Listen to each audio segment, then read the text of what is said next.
meeting is being recorded. Right. Share screen.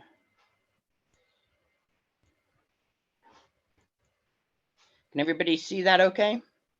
Yes. Yeah. Okay. Perfect. Well, thank you so much to Matthias and Shoaib for inviting me. It's been really interesting hearing everybody's talks so far, and I hope that I'm going to be able to add something vaguely interesting to the debate. I must confess it's a bit intimidating as a sort of non-Muslim speaking to such distinguished sort of Muslim scholars here about sort of your faith. I hope I've done it justice and have some insights. So my talk is The Alien in the Lamp, the Jinn and Alien Life in Islamic Theology.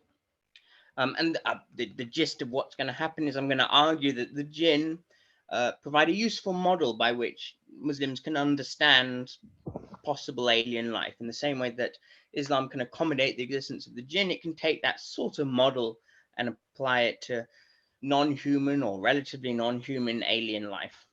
So first I'm going to examine what I've deliberately put in quotation marks as the problem of alien life for Islam. Second, I'm going to examine the Jinn in Islamic theology. And finally, I'll demonstrate the Jinn provide a useful model which to solve the problem of alien life for Islam. Is everybody happy with that so far? Everybody clear on what to expect? Sure. Yeah. Yes. Perfect.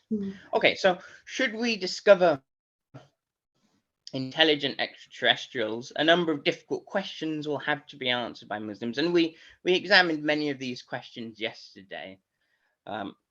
These include things like, could they have souls? Could they partake in the afterlife? Could their religious beliefs and practices match our own? And would we expect them to? Would their existence challenge the specialness of human beings? And so on. So should Muslims be unable to answer these questions, whilst, and I think they can, but should they be unable to, whilst that would by no means disprove Islam, it does create a sort of intellectually dissatisfying state of affairs and a sort of awkwardness for Muslims when engaging with the possibility of intelligent extraterrestrials. The religion as a whole would lack explanatory scope that's desirable for it. So if we can find a solution, so much the better. So the good news is that the Jinn already is that Islam already has the resources to answer, or at least to begin to answer, these questions. And that's because of the category of the Jinn. So what are they and how do they fit into the Muslim worldview? I suspect a lot of you already know a lot of this, but for any sort of Westerners in the audience, maybe it will be interesting to go through this. And as I say, I'll upload this to the RACS YouTube channel, and hopefully anybody who watched this at a later date will find it interesting and learn about something that we don't have in the sort of, I don't know, Christian world or Judeo-Christian world. We don't have this category of the Jinn. So again, I've got a picture there of Genie from Disney's Aladdin, which is where we get the word in English and sort of corresponds to the idea of the Jinn, but not in an accurate way.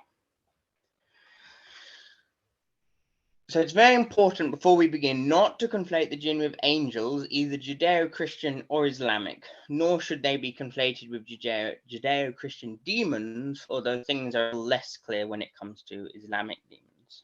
And that picture there is from a cave, I think in Jordan, that's supposed to have Jinn living in it. So the Jinn occupy a position, at least prior to the resurrection, I think this is a sort of reasonable way of seeing it, between human beings and angels. Compared to Judeo-Christian angels, comparing Judeo-Christian angels with Jinn and humans, angels are generally considered immaterial, at least in the, again, I'm going to come back to this idea of materiality, but certainly in the Christian tradition, the broad consensus is they're immaterial. They're also entirely good or entirely bad. And if they're good, they're angels. And if they're bad, they're demons. They're definitely immortal and they're definitely asexual. Human beings, we all know what human beings are. We're definitely material. We're a mix of good and bad. We're definitely mortal and we're definitely sexual. The Jinn, as we'll see, I'm going to argue they're sort of material, but not like human beings. They're a mix of good and bad, possibly mortal, but not like human beings, and possibly sexual, but again, not like human beings. My sources of information here, I found a really good book by, I think her name's El-Zein. I'll talk about it later on. But she talks about 3 different sources of knowledge. When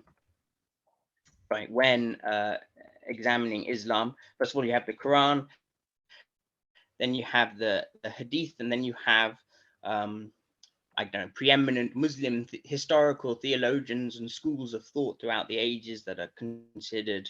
So that the Quran is one, preeminent sort of Muslim thinkers throughout the ages, and then as the third category, you have sort of what she called folk Islam, which is sort of the belief that your average person on the street would have. Sort of, and those are roughly in order of accuracy and strictness. So if it's in the Quran, then it's going to be very highly held and very highly respected. If it's part of a traditional school or can trace its origins back to a distinguished Muslim thinker, it's got a very sort of lot of intellectual clout. Folk Islam, like all sorts of folk beliefs, is a mixed bag. So I'm going to try and appeal mostly to the first 2 categories, to the Quran and to distinguished sort of Muslim schools of thought.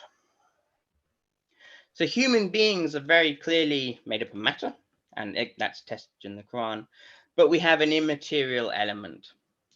The Jinn are described in the Quran as being made of scorching fire and or possibly scorching wind. Later Muslim thinkers would continue to think of the Jinn in relatively materialistic sorts of terms, with Ibn Arabi, a very distinguished, I'm sure you know about him, distinguished theologian, arguing that Jinn must be composed of not only air and fire, but also water, otherwise they would be incapable of breathing. At the same time, I acknowledge that most Muslim sources describe the Jinn as being immaterial. Yeah, El-Zein, that was the person I was thinking of. And certainly invisible. So I suspect there are slightly different conceptions of what it means to be material at play here. I think probably in the West, we're kind of working from more of a Cartesian worldview where you are either material or you're immaterial. I think perhaps in the Muslim sort of worldview, maybe it's a bit more of a spectrum. So the point is they're more immaterial than we are. Maybe something like that. That would be something interesting to discuss. Either way, it's very interesting to note that similar debates were had in the early church about the materiality of angels, but Aquinas seems to have settled that debate, at least in the West, in his Summa Theologica.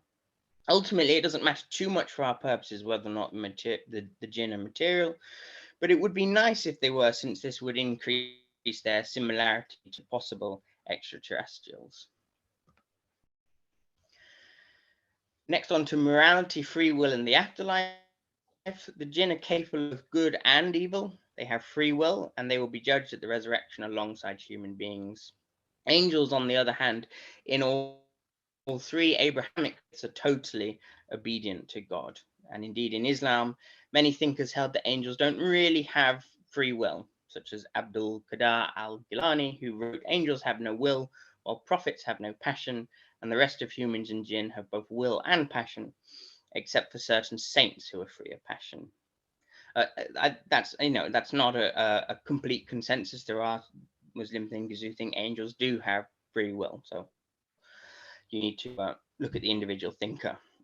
It's less clear how sort of Satan / Iblis relates to the Jinn, with some thinkers arguing that he's a Jinn, some arguing that he's a fallen angel.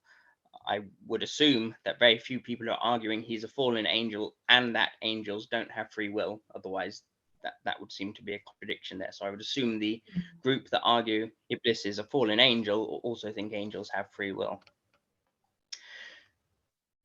Different ways of thinking about it, though. So some Muslim sources go so far as to suggest that the Jinn are mortal, at least in some sense of the word, capable of sexual reproduction and capable of eating. So, for example, Al-Kasai writes of Jinn reproduction. God created the first Jan and called him Marij, which means the mixed one. From him, he also created a mate called Marijah. Then Marij lay with Marijah and bore him a son called Jan, from whom all the tribes of the Jinn proceed. Jan produced male Jinn and female Jinn. The males were mated to the females. And in a similar vein, Ibn Arabi explains that Jinn mating is a curvature, the way you see smoke coming out of a furnace or from a clay oven, smoke mixing with smoke. and each of the two entities gaining pleasure from this meshing. As for the seed they eject, it's similar to the pollen of a palm tree. So very, of course, very different to human reproduction, but still, they're very much sort of created creatures and not so different from us. With regard to the jinn consuming food, Ibn Arabi asserts that the Prophet himself once said that bones are the food of your brothers the jinn, and that they sniff them in the manner of animals. With regard to their mortality and lifespan, there doesn't, I mean, maybe somebody knows more than I do. I couldn't find a really clear consensus, other than to say that they have immensely long lifespans, so thousands upon thousands of years. Again, interestingly, in folk Islam, some stories seem to indicate that the jinn can be rather feeble. For example, in the story of the merchant and the jinni in the Arabian Nights, one jinn is accidentally killed after being struck by a discarded date seed. In the story, the jinn's father then threatens the merchant who's accidentally killed his son. And for some reason, I don't quite understand. The merchant is sort of terrified of this jinni, but I sort of wonder why he doesn't just throw another date seed at him. So here's a little table to summarize some of the differences. Humans, created, finite, material, mortal, not invisible, capable of eating. Tribal, that's another theme that emerges with the jinn. They're arranged into tribes. They have free will, and so on. Jinn, created, finite. Material, I put a question mark. Mortal, yes. Invisible, yes. Sexual, I've sort of put a question mark to not imply that it's too much like ours. Capable of eating. Tribal. And then angels, a little bit different again. So what's clear from all this is that regardless of the finer details, jinn are very much like us. They're created, finite, mortal, in at least some sense of the word, possibly physical, possibly sexual, capable of eating. They also live in tribes, they have free will, and they're capable of both good and evil. So they're not so different from us after all. So I get to a Western audience, and El-Zein made this point really well. They're sort of more like Western, I guess, sort of fairies and elves. I mean, the problem is that sounds very glib to a Western audience. You know, we sort of don't believe in such things. But in a sense, that's the sort of category that they're sitting in. They're not angels. But they're also not human. They're something else. And I think it makes perfect sense to imagine that a God who creates the whole universe may well create some things a bit like that. So, as I said at the beginning, I believe that much of what is said about the jinn can be said about intelligent extraterrestrials. After all, both are non-human, depending upon how you define human. They're created intelligences and they have free will. So returning to the questions I asked at the beginning of the talk, and I'm now going to answer them with the jinn in mind. So with the jinn, the questions were, would extraterrestrial intelligences have souls? Could they partake in the afterlife? Could their religious beliefs and practices match our own? Would we expect them to? Would their existence challenge the specialness of human beings? So do the jinn have souls? Yes, they do. Do they partake in the afterlife? Yes, they do. Do their religious beliefs and practices match our own? Yes. The Quran is sent to both humans and jinn. And indeed, in the same way that there are Muslims and non-Muslims amongst humans, there are sort of Muslim and non-Muslim jinn. Does their existence challenge the specialness of human beings? Again, it doesn't seem to. They're not sort of competing with us. They're a different sort of creature. I found that cartoon, which I thought was quite funny. I was Googling alien religion. I was trying to find the sort of picture of a religious alien, but this one came up and it made me laugh. So I included it. So as far as I can see, all of those answers could equally apply to possible intelligent extraterrestrials, with one possible exception. There's one question that I do think, or set of questions that I think still requires some thought. So that question is, could religious beliefs and practices match our own, and would we expect them to?